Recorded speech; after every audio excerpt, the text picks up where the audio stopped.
estabilidad de una moneda o la facilidad que una moneda estable permite para el momento de reclamar, que permite luego simplemente reclamar intereses sin una necesidad detrás de convertir el monto al momento del incumplimiento y luego ver si esa conversión es apropiada o no. ¿Has tenido experiencia sobre una parte objetando a que cierto reclamo se haga en una moneda versus otra y qué intereses se aplican en una y otra? Bueno, sí, sin duda.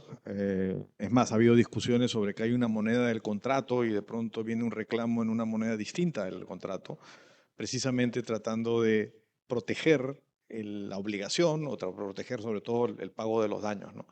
Y ahí hay varios puntos que son importantes tener en cuenta respecto a los intereses. En el fondo, los intereses son una compensación por el costo de oportunidad del dinero. Entonces, el punto es cómo se lo consigue que el interés tenga una compensación plena. Uno de los problemas que uno suele encontrar, y yo creo que en el arbitraje internacional ese problema se ha ido resolviendo a través de lo que yo llamo una especie de orden espontáneo, en el cual poco a poco los laudos comienzan a decir cosas muy parecidas y van protegiéndose sobre eso. Uno de los problemas que tienen las tasas de interés es que muchas veces son fijadas por los estados o por algún órgano en el estado, el Banco Central de Reserva, el Ministerio de Economía, alguna entidad, y el problema es que la tasa de interés no refleja, la tasa de interés, voy a ponerlo en términos muy simples, la tasa de interés refleja, uno, proteger la moneda sobre la pérdida de valor y dos, compensarte por el costo de oportunidad propiamente. Los dos son costo de oportunidad, pero estoy haciéndolo de una manera más sencilla. Y lo que pasa muchas veces es que se fijan tasas de interés máximo en algunos países que determinan, quien lo fija, no protege completamente, o a veces no protege en nada, el valor de la moneda. Y entonces la tasa de interés subcompensa el daño que te causan el que se hayan demorado en pagar.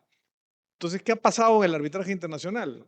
Que virtualmente en casi todos los casos, salvo que se trate de una moneda muy sólida, los árbitros usualmente fijan indemnizaciones en monedas relativamente sólidas, ¿no? Además, porque la parte se los plantea.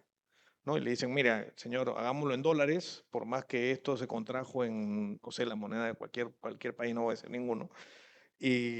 Pero, y eso de ahí se suma además el uso de tasas de interés que muchas veces no provienen del derecho aplicable, sino provienen de la práctica internacional, ¿no? Antes se usaba el LIBOR, ahora se utilizan otros mecanismos. Y dicen, no, estas son las razonables. Y es muy interesante, hay muchos laudos, incluso laudos de inversión, que dicen que, bueno, estamos en una especie de mundo transnacional y en el mundo transnacional la práctica internacional es que se fijan los intereses de esta manera y aplican una tasa que de pronto uno no sabe de dónde salió, ¿no?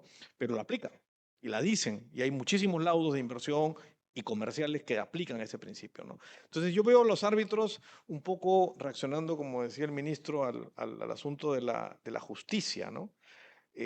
Oye, no es justo, entonces busco un mecanismo a través del cual, y eso pasa mucho en daños, ¿no? Lo que yo lo llamo la ingeniería inversa a veces del tribunal, ¿no? Primero, ¿qué cosa es justo compensar? Y luego veo cómo encuentro el mecanismo para compensarlo. Eso pasa. Eso ocurre, uno lo ve en las deliberaciones, ¿no? Evidentemente, parte de los que han planteado las partes, de los argumentos que se han dado, pero uno trata de buscar la forma de compensar adecuadamente el daño, ¿no? No sé si puedo comentar algunas cosas adicionales que ha dicho el ministro, que hay varias que son interesantes. Por favor. Sí. Bueno, primero comentar la conversación de ayer con el ministro, que digamos fue realmente una conversación, yo la calificaría de espectacular, fue una conversación muy interesante, muy amena, muy jurídica y no jurídica al mismo tiempo. Hablamos mucho de cultura y cómo se relacionaba la cultura, el arte, el cine, el teatro a el derecho, y eso creo que muestra que el ministro es una persona muy sensible, Alberto, porque me permitió que lo tuteara, o sea que voy a hablar de él como Alberto, una persona muy sensible a cosas que están fuera del derecho, pero que sirven para el derecho, ¿no? Y de hecho creo que fue muy grata esta conversación, porque yo siempre he pensado que los mejores abogados son gente que además se cultiva mucho en términos culturales. O sea, que yo creo que la cultura enriquece mucho lo que los abogados hacemos, ¿no? Nos enseña a contar historias, a ser sensibles, a entender muchas cosas. Y claramente el ministro Alberto tiene todos esos elementos, ¿no? Y yo creo que es un privilegio para cualquier judicatura y particularmente en este caso para la judicatura paraguaya, contar con alguien que ha decidido dedicar su carrera a decidir casos, con lo ingrato que a veces es estar en la judicatura en nuestros países, ¿no? Yo creo que por eso Deben todos los paraguayos felicitarse de tener a alguien como el ministro ejerciendo en la Corte Suprema su vocación, ¿no? Como me dijo ayer, tengo la suerte de que me pagan por hacer lo que me gusta, ¿no? Y yo creo que ese es un privilegio que a veces no tenemos, particularmente a veces los abogados. Algunos comentarios que me suscita. Lo primero es, uno escucha la descripción del derecho paraguayo y los que acá vienen de distintos países se darán cuenta que no es muy distinto como el derecho regula en nuestros países. Una de las cosas que se aprende también en el arbitraje internacional es que las diferencias en la aplicación de legislaciones distintas, particularmente en derecho de daños, no son tan diferentes. Hay matices, hay cosas que son distintas, pero en general los principios básicos son los mismos. Y yo me atrevería a decir en Iberoamérica y en los sistemas de derecho continental, nuevamente con matices, son distintos. Y incluso en el common law, que todo se ve al revés, al final es muy parecido. O sea, hay cosas diferentes, pero al final los principios básicos tratan de ser los mismos. Y aquí trato de un poco ver cómo aterriza estos sistemas en los mecanismos arbitrales, particularmente en los arbitrajes internacionales, tanto comerciales como de inversión, ¿no? Un punto importante es ante qué tipo de responsabilidad estamos. Lo que mencionaba el ministro, la responsabilidad contractual, o mal llamada contractual, la mayoría en otros países lo que regula es la inejecución de obligaciones en el código y regulan eventualmente la responsabilidad extracontractual dependiendo del sistema, pero la verdad de las cosas cada vez se aplican los mismos principios. Pero sí hay algunos matices y diferencias que uno encuentra en la práctica real de cómo calcular los daños, ¿no? Es muy común la discusión en los tribunales arbitrales sobre qué es lo que se debe compensar, si el interés positivo o el interés negativo, ¿no? Y para trasladarlo un poco a un lenguaje más común, claro, usualmente, hay excepciones en todos lados, pero usualmente el incumplimiento contractual se compensa con el interés positivo, que es colocar colocar a la persona que enfrentó el incumplimiento, al acreedor, en la misma situación en la que estaría si el contrato se hubiera cumplido. En el común se le llama el expectation damages, que es un nombre que me gusta más porque es el daño a la expectativa, a lo que tú esperabas. Y entonces te reconstruye, el árbitro tiene una labor difícil, tiene que reconstruir lo que hubiera pasado en un futuro que no ocurrió. Incumplió, no cumplió la obligación y ahora tengo que adivinar cuál es el impacto de la obligación en el futuro y ahí entran los economistas con sus cálculos de daños y los WACC, si se aplica el flujo de caja descontado y todas estas cosas que tratan de reproducir ese escenario que la verdad, como alguna vez escuché decir alguien respecto de los economistas, la economía es una ciencia de predicción del futuro como la astrología o la quiromancia, eso es lo que menos exacta, ¿no? Y entonces uno tiene que enfrentarse efectivamente a mirar unas pericias y tratar de entender cuál es la representación más razonable del mundo futuro, ¿no? Ni Harry Potter, o sea, es una cosa realmente muy complicada, pero el principio de interés positivo usualmente se deriva de un cumplimiento contractual, ¿no? Y el extracontractual depende, ¿no? Depende, pero en principio uno diría que debe compensarse para colocar en la situación si la acción dañosa no hubiera ocurrido, entonces debería ser el interés positivo. El que es muy interesante que se presenta en el arbitraje es la responsabilidad precontractual, porque en la precontractual hay una discusión enorme. Además, hay dos tipos de precontractual, aunque no estoy muy seguro que uno de ellos sea realmente precontractual, que es la precontractual pura, ruptura de negociaciones, hay un MOU, están tratando de cerrar, o en el caso del Estado, hubo licitación, le adjudicaron, pero no se ha firmado el contrato. Gran discusión. Algunos dicen que con el resultado, con la buena pro, ya está celebrado el contrato, sobre todo si el modelo de contrato estaba en las bases. Dice, ya hay contrato. Y otros dicen, no, no, esto es precontractual. Entonces, cuando el Estado le dice, no, no, a ti que te di la buena pro, ya no te la voy a dar por tal o cual razón, justificada o no, la pregunta es, ¿esa responsabilidad del Estado es precontractual o es una responsabilidad contractual porque ya hay contrato? Y ahí cambia, porque en la precontractual, la compensación es al interés negativo. En general, hay excepciones. Y la compensación al interés negativo, ¿qué significa? No es colocarte en la situación en la que estarías si la promesa se hubiera cumplido, sino colocarte en la situación en la que estarías si la promesa nunca se hubiera formulado. Y de nuevo, el lenguaje en el common law me parece más preciso. Dice, son los reliance damages o los daños a la confianza.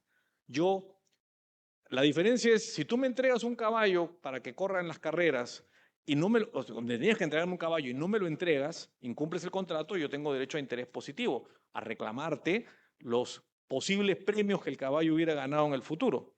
Pero si tú me entregas el caballo y está sujeto a interés negativo, compré heno para darle comer, construí un corral que después no pude usar, mandé un camión a recoger lo que después le tuve que pagar el falso flete, solamente esos costos.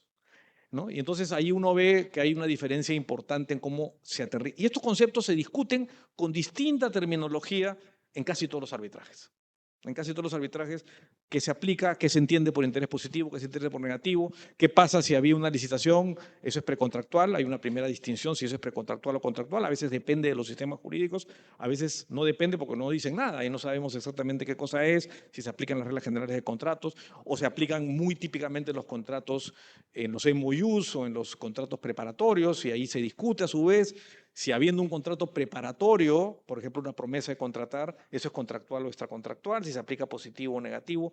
El mundo en general y el mundo del arbitraje en particular nos ofrece o nos expone a toda esta diversidad de situaciones donde el cálculo del daño depende mucho de cómo califiquemos la, la, eh, la relación jurídica, ¿no? Y para complicarles más la vida a todos, en el arbitraje de inversión es un gran question mark. ¿Qué cosa es el arbitraje de inversión?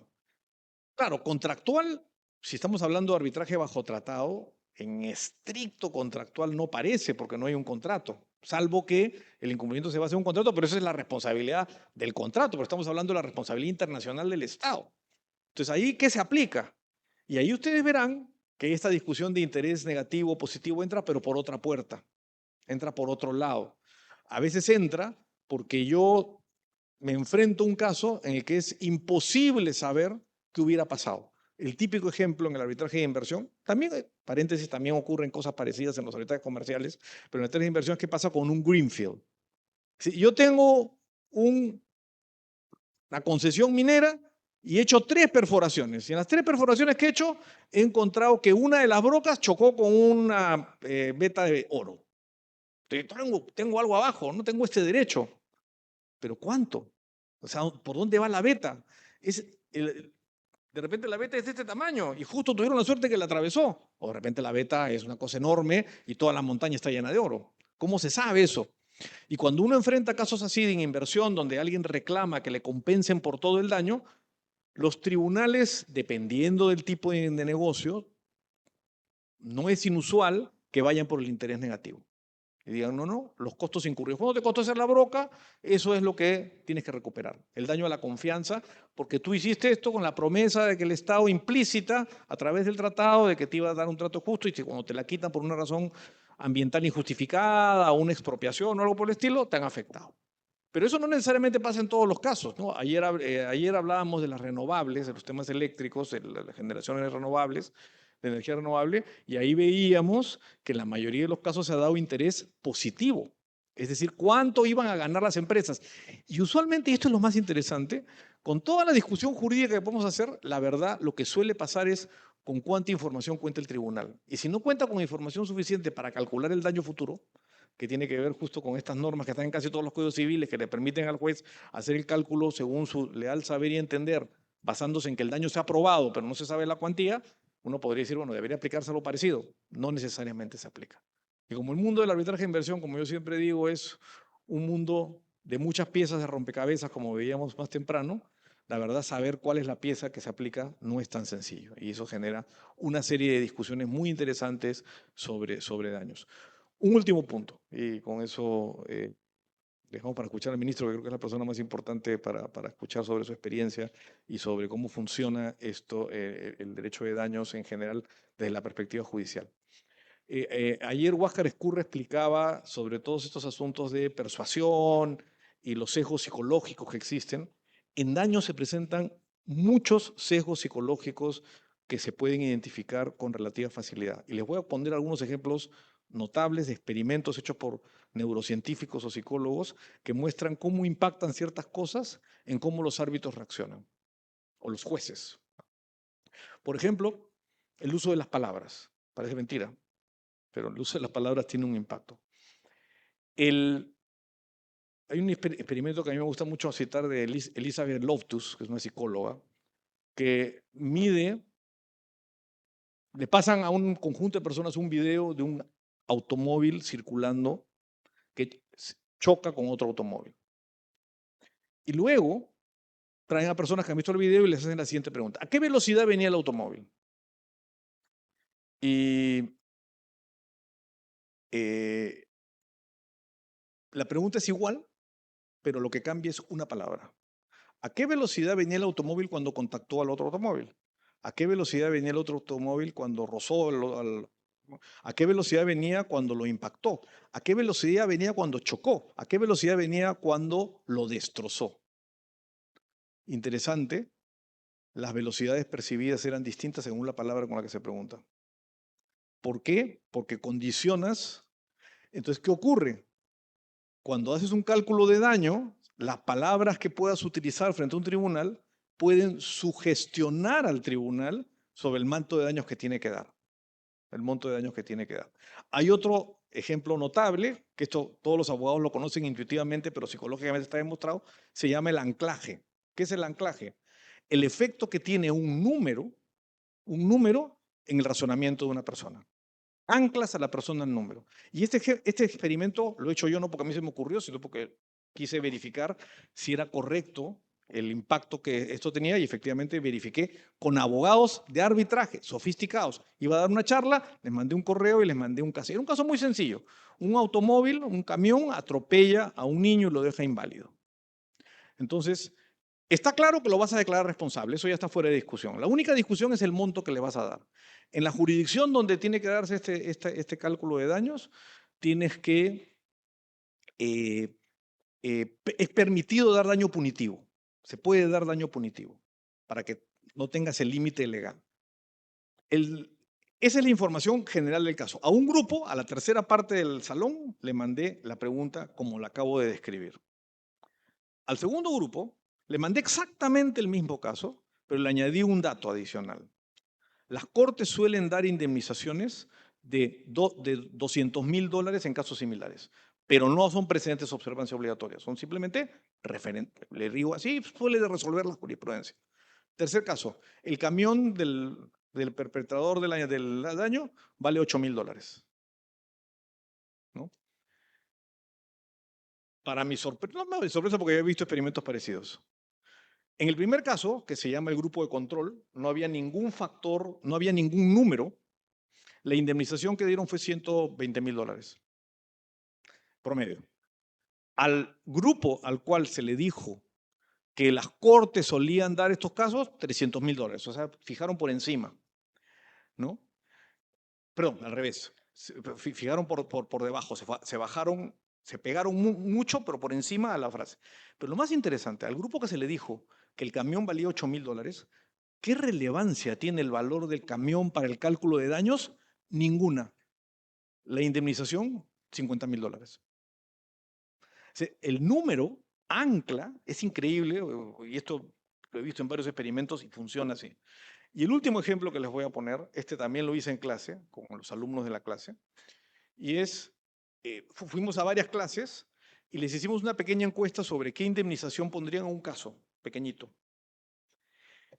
Antes de pasarles el formulario, les pasamos la escena de una película donde se vio una situación tremendamente injusta que no tenía nada que ver con el caso. Nada que ver con el caso. Absolutamente nada. Era una película donde se veía a una persona maltratando a un anciano. Y uno se cargaba mucho, la película esa escena era muy dura y uno la veía. Lo interesante, y a otro grupo le pasamos una película en la que se veía una situación más grata, más tranquila, dos enamorados caminando por la calle.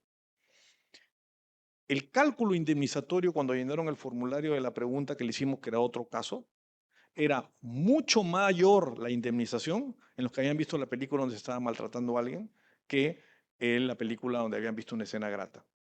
Lo cual significa que el ambiente que uno crea en una sala de audiencias puede tener un impacto importante en la forma como los árbitros reaccionan o los jueces reaccionan. ¿Y eso qué quiere decir? Lo que ayer mencionaba Huáscar, ¿no? Eso quiere decir que hay un lado derecho del cerebro y hay un lado izquierdo del cerebro y contra lo que creemos no somos absolutamente racionales. Es más, de pronto no somos ni siquiera principalmente racionales. Y eso es importante tenerlo en cuenta porque impacta en la forma como se calculan los daños.